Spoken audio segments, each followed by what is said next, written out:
इस बार दिवाली 12 नवंबर को है। ऐसे में सभी लोग दिवाली से जुड़ी सभी जरूरत की वस्तुओं की शॉपिंग में लग जाते हैं, जिनमें होम डेकोरेशन की वस्तुएं, पूजन सामग्री, कपड़े, बर्तन, मिठाइयां, सोना चांदी सहित तरह तरह की वस्तुएं शामिल होती हैं।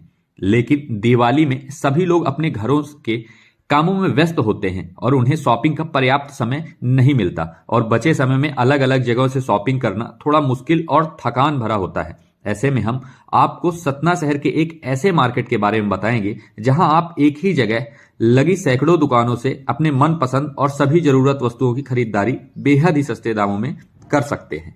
दरअसल सतना शहर के हॉस्पिटल चौक से जयस्तंभ चौक के बीच आपको तकरीबन 500 ऐसी दुकानें मिलेंगी जिनमें आपकी दिवाली से जुड़ी सारा सामान झटपट मिल जाएगा। इन चौराहों के चारों ओर लगी दुकानों में 50 रुपए में सभी पूजन सामग्री, 90 रुपए से चांदी के सामान, 300 रुपए से कपड़ों की खरीदारी, 50 रुपए से होम डेकोरेशन का सामान आपको मिल जाएगा। इस दुकान की खास बात यह है कि यहाँ आप एक ही जगह पर लगी कई दुकानों से कुछ ही मिनटों या घंटों पर आराम से अपने दिवाली की जरूरत की सभी सामग्री खरीद सकते हैं।